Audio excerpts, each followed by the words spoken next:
for the first time without Kevin, and just what are your expectations of what you want to see from the squad? Well, we have a lot of new faces. It's definitely a different feel.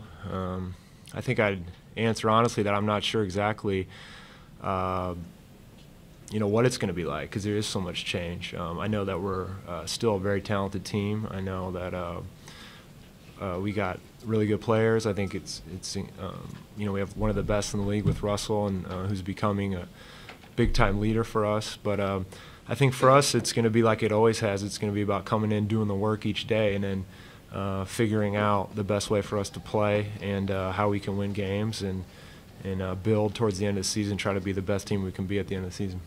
Nick, have you have you seen a difference in Russ and his leadership with the changes? Well, he's had a natural progression from the time he's gotten here. He's over the years he's really embraced being more of a leader and really a lot of his attention is to how are the other guys doing, how's the team doing, and I continue I expect that to continue. And we've only been here a few days, but yeah, he's got a great mindset right now, great attitude, ready to go. He's trying to help the guys and be a leader. Nick, with Kevin going on, there's going to be new responsibilities on Russ on offense and defense. How does the team need to help him to make things easier for him?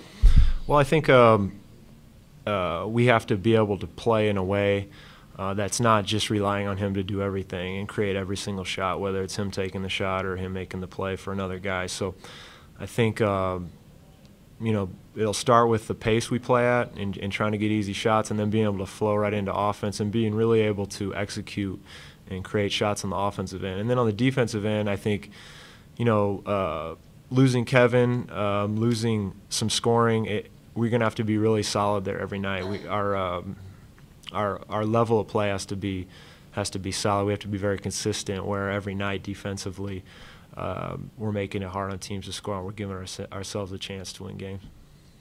Nick, you kind of just started talking about it, but defensively you guys are at least going to have a different identity this year because Serge and Kevin were just big parts of that. Mm-hmm. Where do you see you guys going defensively this year from just a stylistic point? Like, how do you think things are just going to look different?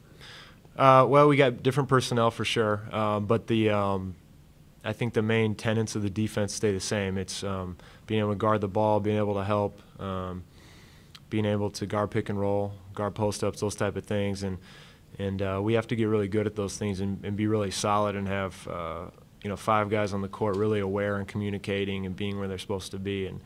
And we're capable of being a really good defensive team. But you're right,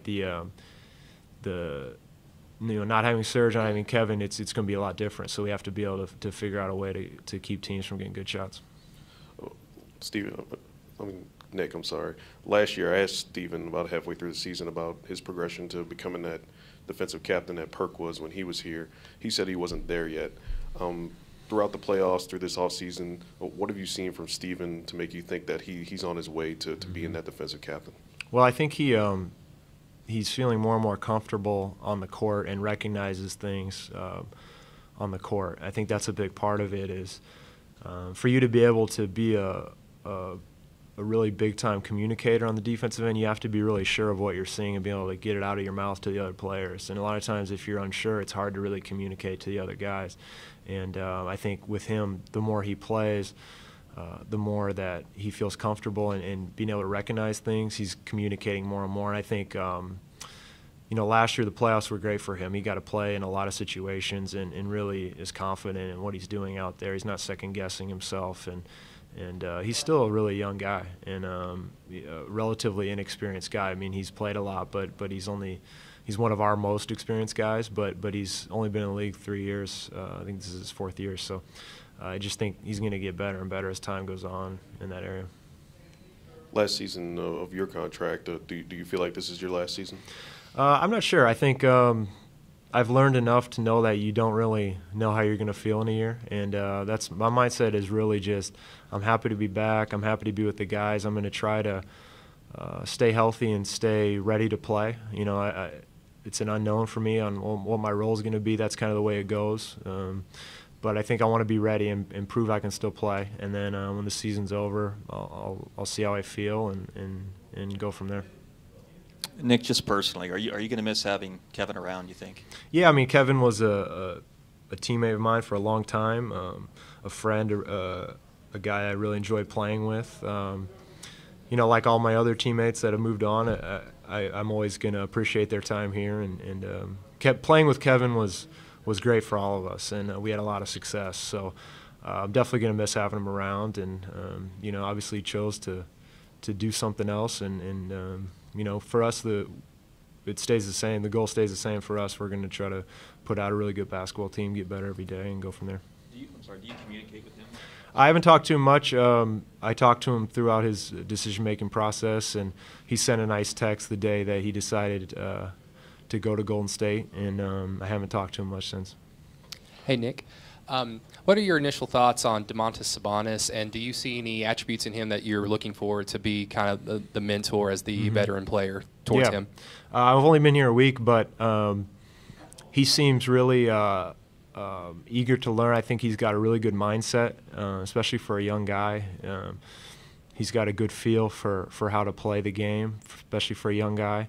And they really rave a lot about just his approach and you know, a seriousness. He has a seriousness and work ethic a lot of young guys don't necessarily have yet. So I'm looking forward to trying to help him out. He's going to be playing, probably doing a lot of the same things I've done for a long time. So I'll do my best to help him out when I can. Nick, when you see what's happening this week in Charlotte, what's happening in Tulsa with Terrence Crutcher, I mean, how does that make you feel about what's going on right now? It's heartbreaking. It's really hard to turn on the TV and see these things happening, and seeing so many people so frustrated, angry, sad, scared.